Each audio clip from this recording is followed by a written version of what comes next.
सादरं वन्दनम् अभिनन्दनम्। अहं तादृशं स्थानं प्रति आगतवान् अस्मि यत्र भवद्भिः बहुपूर्वतः नाम श्रुतम् अस्ति। विश्वविख्यात नाम यतः प्रारम्भः भवति सर्वैः श्रुतमस्ति यद् कण्वाश्रमम् इति। तो उत्तराखण्डस्य पावन देवभूमि अत्र विराजते। तो तादृश तपस्थली अस्माकं ऋषीणां यत्र सर्वैः श्रुतं तादृशी तपस्थली अस्माकं कण्वाश्रमस्य विद्यते। तो अहम् अद्य तस्मिन् स्थले अस्मि।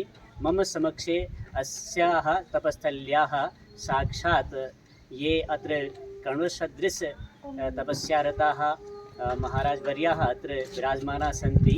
तो अत्रत्य स्वागतं कृत्वा अहं महाराजस्य सादरम् अभिनन्दनं स्वागतं करोमि। यत् महोदयेन अत्र महाविद्यालयस्य अपि संस्थापना कृता अस्ति, आश्रमस्य संस्थापना कृता अस्ति। महोदयः अत्र आयुर्वेदचिकित्सालयस्य अपि सञ्चालनं करोति। तो बहुविध कार्याणि महाराजवर्येण अत्र सञ्चालितानि सन्ति। बहुपूर्वतः एव अत्र आश्रमस्य स्वरूपं तादृशमेव वयं द्रष्टुं शक्नुमः यथा भवद्भिः अभिज्ञानशाकुन्तले कण्वाश्रमस्य वर्णनं यथा श्रुतम् अस्ति। तो अत्रत्य वैशिष्ट्यं यत् अत्रत्य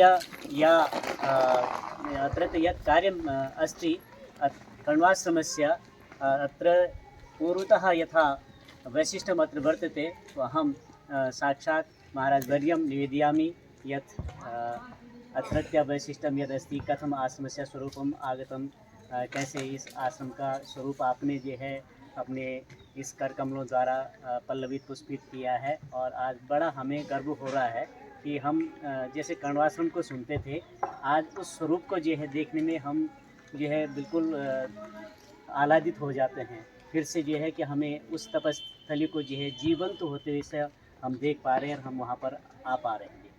आपका अभिनंदन, स्वागत।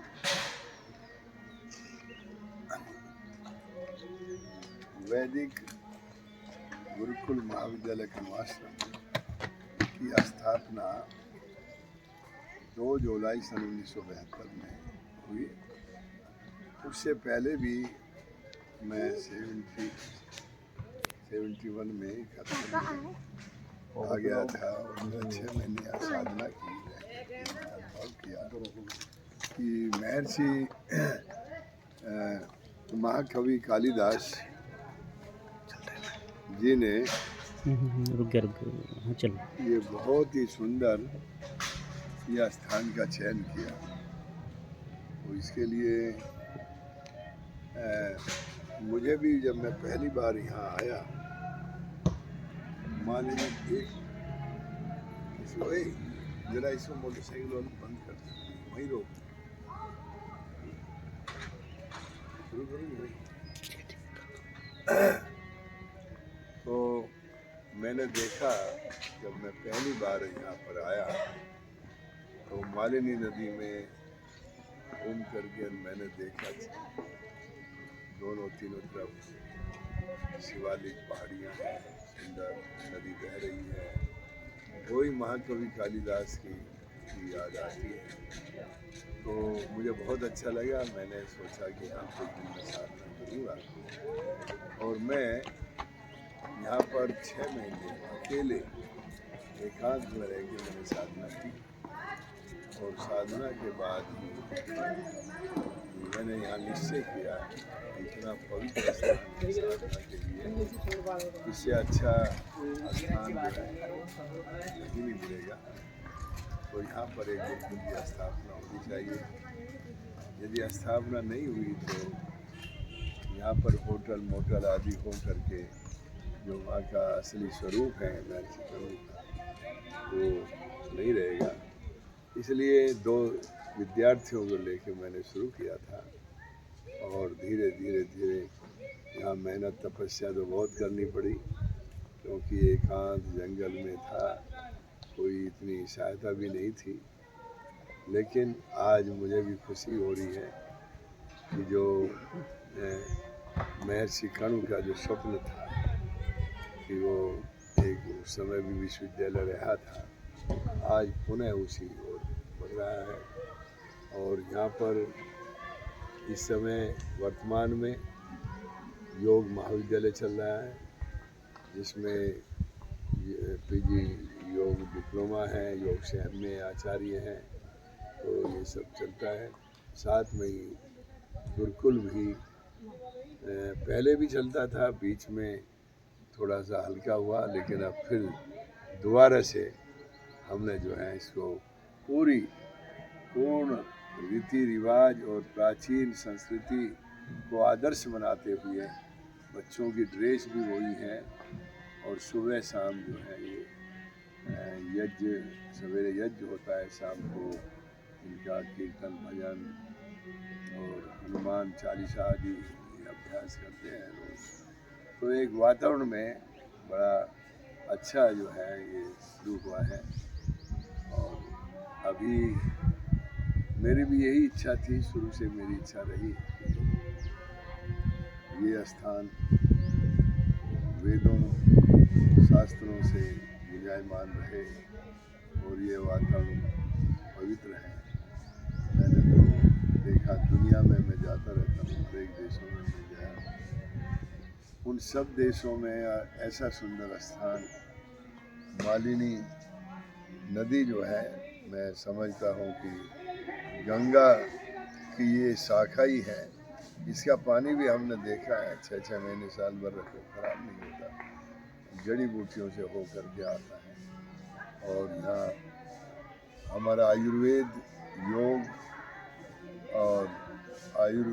योग नेचुरोपैथी प्राकृतिक चिकित्सा, यहाँ हमने विद्यालय भी चला रखा है। बहुत दूर दूर से लोग, असाध्य रोगी यहाँ पर आते हैं, लाभ उठाते हैं।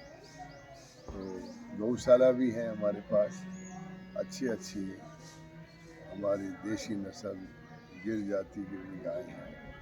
तो गौशाला है, यज्ञशाला है, योगशालाएँ हैं, और अतिथि यदि बाहर से आ जाए उनके खाने की व्यवस्था है। तो इस तरह से गुरुकुल जो है चल रहा है।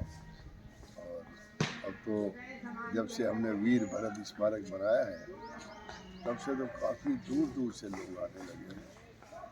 लगभग एक हफ्ते में हज़ारों लोग आ जाते हैं, बड़े दूर दूर से आते हैं, बड़ा उनको अच्छा लगता है। तो ये धीरे धीरे जनता के और सबके सहयोग से आगे बढ़ेगा, ऐसे। उत्तराखंड देवभूमि है, और यहाँ से जो शास्त्रों की प्रवृत्ति रही है, वेदों की जो उत्पत्ति हुई है, और ऋषि मुनियों के वास्तव में जो तपस्थली रही है, और वो जो है जैसे गंगा द्वार है, ऐसे ही है कोट द्वार है, जहाँ मालिनी नदी सामने जो है, इसके सामने ही जो है बह रही है। और उसी तरह का वर्णन यहाँ प्राप्त हो सकता है। निश्चय ही महाराज जी ने वास्तव में संस्कृत शास्त्र परंपरा, हर तरह की जो ऋषि मुनियों का जो कृत कर्म था, उसको जीवंत रखा हुआ है।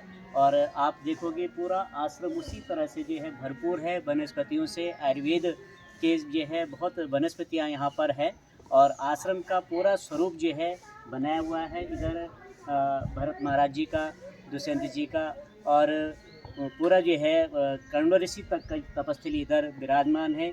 यहाँ पर वर्तमान में जो है गुरुकुल पूरी तरह से जो है उसी तरह से चल रहा है, जैसे आप अभिज्ञान शाकुंतल में जो है वर्णन प्राप्त करते हैं कि वहाँ पर हवन यज्ञ प्रतिदिन किया जाता था। तो इसी तरह से यहाँ पर भी ये यज्ञशाला भी है, जहाँ पर सारी जो है आचार्य और यहाँ पर शिष्य जो है आपके सानिध्य में बिल्कुल हवन भी करते हैं। और बिल्कुल आप जब भी जो है कोई भी यहाँ पर दर्शक आएगा तो उसे लगेगा कि वास्तव में पूरा जो है गुरुकुल हमारी तरफ सामने जो है पूर्व वर्णित आज भी जो है दृष्टिगोचर होगा। तो आप सभी से आग्रह है कि जब भी आओगे तो इस गुरुकुल के उस पुण्यतम जो है स्वर्ग जैसे अवतरण का आज भी आप साक्षात दर्शन कर पाओगे। बहुत पुण्य के लाभार्थी आप भी बनोगे। अवश्य ही आप इस दर्शन के भागी बने, सहभागी बने। इन आशाओं के साथ महाराज जी का बहुत बहुत अभिनंदन, बहुत बहुत धन्यवाद, प्रणाम।